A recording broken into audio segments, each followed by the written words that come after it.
DLED second year CC3 unit 5 ICT in education. आज का topic है meaning and scope of ICT। तो चलिए देखते हैं कि ये ICT किसे कहते हैं। ICT information and communication technology, ये एक्चुअली दो टाइप्स के टेक्नोलॉजी का मिक्सचर है, जैसे इंफॉर्मेशन टेक्नोलॉजी और कम्युनिकेशन टेक्नोलॉजी। तो पहले देखते हैं इंफॉर्मेशन टेक्नोलॉजी क्या है। इंफॉर्मेशन टेक्नोलॉजी, इंफॉर्मेशन वर्ड जो है ये लैटिन वर्ड इन्फॉर्मेयर से आया है, जिसका मतलब है टू गिव फ्रॉम, मतलब किसी से कुछ देना। तो इंफॉर्मेशन टेक्नोलॉजी, इंफॉर्मेशन क्या है, डेटा को जब हम प्रोसेस करके ऑर्गेनाइज करके उसको किसी पर्पस के लिए यूज़फुल बना देते हैं, तो उस डेटा को हम कहते हैं इंफॉर्मेशन। और टेक्नोलॉजी एक किसी भी इंस्ट्रूमेंट या नेचुरल ऑब्जेक्ट को यूज़ करने का जो नॉलेज है उसको हम कहते हैं टेक्नोलॉजी। तो इंफॉर्मेशन टेक्नोलॉजी क्या है?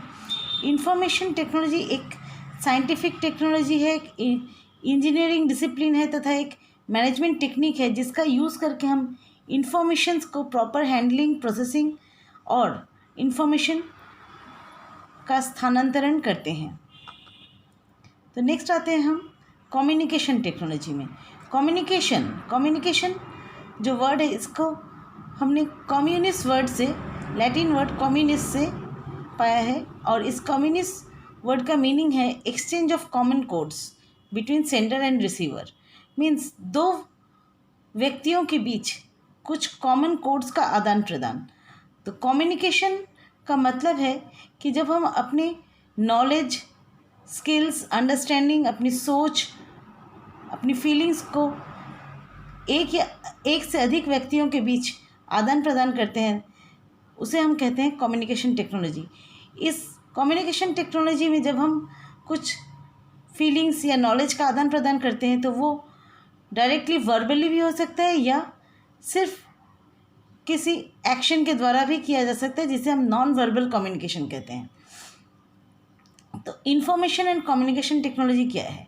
इंफॉर्मेशन एंड कम्युनिकेशन टेक्नोलॉजी का मतलब है कि आप इंफॉर्मेशंस को प्रॉपरली प्रोसेस करेंगे, स्टोर करेंगे, और उसके बाद न्यू इन्फॉर्मेशन जब क्रिएट हो जाए तो उसको ट्रांसमिट करना, मीन्स दूसरे व्यक्ति को देना और उसका प्रॉपर डिस्प्ले कराना, इसी को हम कहते हैं information and communication technology. Means information का जो फुल प्रोसेसिंग है, जिसके द्वारा हम एक प्रोसेस्ड इंफॉर्मेशन सेंडर से रिसीवर तक पहुंचाते हैं, इसे हम कहते हैं इंफॉर्मेशन एंड कम्युनिकेशन टेक्नोलॉजी।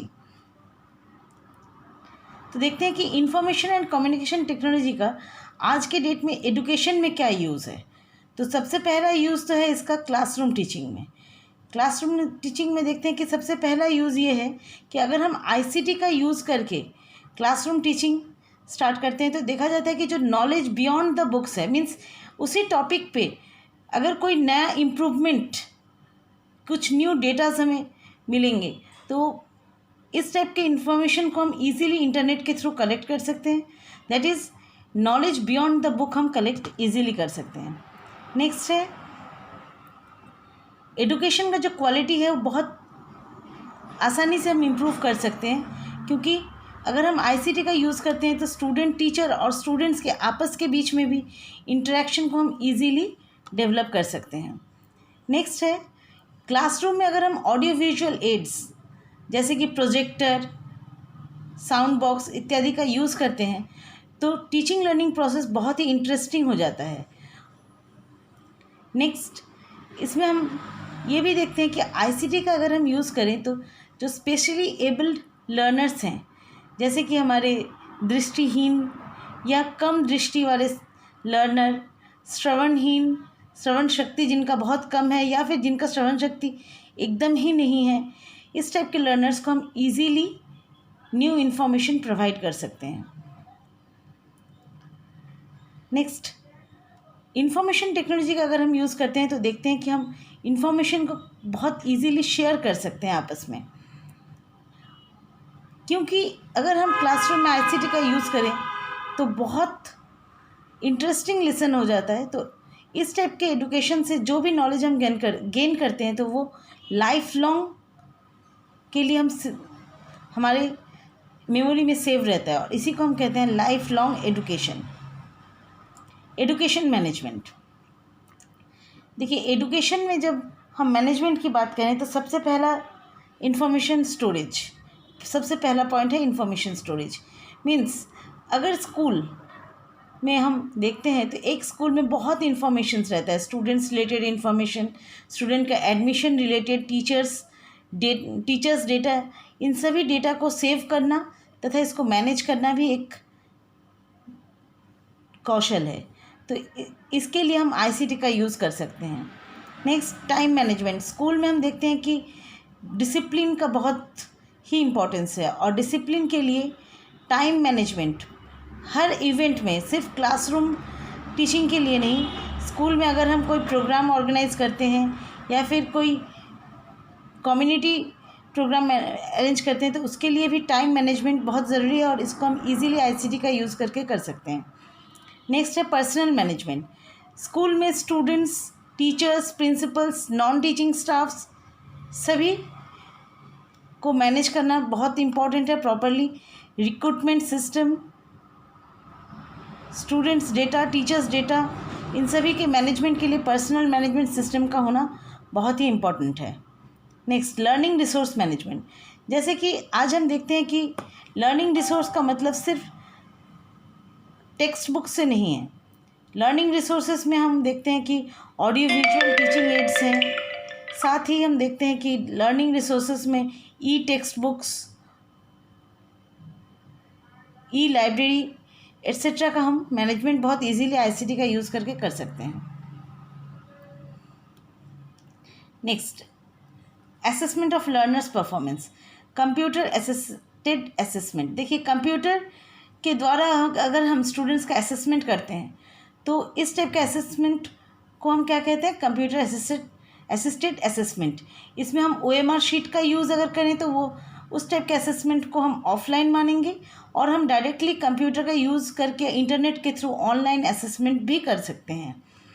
तो इस टाइप के असेसमेंट का हमें क्या ज़्यादा फ़ायदा मिलता है वो देखते हैं। असेसमेंट का प्रोसेस जो है वो बहुत क्विकली होता है और बहुत ही आसानी से एकदम सटीक असेसमेंट किया जा सकता है। नेक्स्ट, स्टूडेंट्स का जो रिस्पॉन्स है उसको हम क्लियरली मॉनिटर कर सकते हैं, और किस जगह पे स्टूडेंट्स का वीकनेस ज़्यादा है उसको फाइंड आउट करके बहुत ही इजीली हम रेमेडियल टीचिंग की व्यवस्था कर सकते हैं। नेक्स्ट, स्टूडेंट्स के असेसमेंट को हम सेव करके रख सकते हैं लॉन्गर टाइम के लिए, और ज़रूरत पड़े तो इसका रीयूज़ भी हम कर सकते हैं।